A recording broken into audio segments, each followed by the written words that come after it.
મહેસાણામાં જાહેરમાં medical waste ઠાલવવામાં આવ્યો। વોટર પાર્કની પાસે જાહેરમાં મેડિકલ વેસ્ટ ફેંકતા સવાલ ઉઠી રહ્યા છે। મુખ્ય રોડ પર મેડિકલ વેસ્ટ ફેંકાતા અનેક સવાલ અહીંયા ઊભા થઈ રહ્યા છે। મેડિકલ વેસ્ટ આખરે કોણ ફેંકી ગયું તેને લઈને અહીંયા સવાલ ઊભા થઈ રહ્યા છે। તેની સામે શું કાર્યવાહી કરવામાં આવશે કે નહીં તે પણ એક મોટો પ્રશ્ન।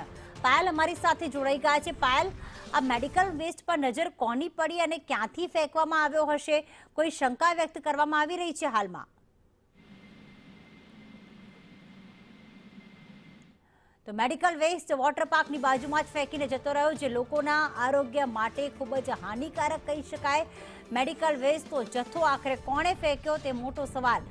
પાયલ, અનેક સવાલો ઉઠાવી રહ્યા છે આ મેડિકલ વેસ્ટનો જથ્થો જોઈને।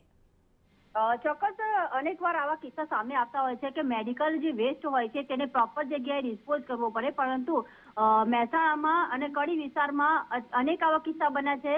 અત્યારે હાલમાં જે કિસ્સો સામે આવ્યો છે તેમાં મહેસાણા અમદાવાદ હાઈવેના વોટર પાર્ક નજીક આજે મેડિકલ વેસ્ટ જે છે ફેંકવામાં આવ્યો છે। સ્વાભાવિક છે કે બહુ મોટી મેટર્નિટી પણ ત્યાં આવેલી છે, સંકુલ હોસ્પિટલ પણ આવેલી છે, અનેક હોસ્પિટલો ત્યાં આવેલી છે, તેમ છતાં આ પ્રકારે હાઈવે ઉપર મેડિકલ વેસ્ટ ફેંકવામાં આવ્યો છે તે તમામ એક તપાસનો વિષય છે। ત્યારે ફરી એકવાર મુખ્ય રોડ પર મેડિકલ વેસ્ટ ફેંકાતા અનેક સવાલો ઉભા થયા છે। મેડિકલ દવા અને અન્ય મેડિકલ વેસ્ટ રોડ પર ફેંકે છે અને તે પશુઓ બી ત્યાં ફરતા હોય છે। તે ગાયો અને તે તમામ જે છે તે આવા હાનિકારક વસ્તુઓ જે છે તે ખાઈને તેમને પણ મોટી સમસ્યાઓ અને ગંભીર ઘટનાઓ બની શકે છે।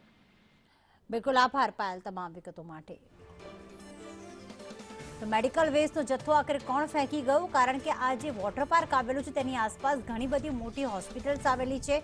આખરે કોના દ્વારા ફેંકવામાં આવ્યું? પરંતુ જાહેરમાં જે પશુઓ ફરતા હોય છે કે આસપાસ જે લોકો રહેતા હોય છે તેના માટે આ જથ્થો હાનિકારક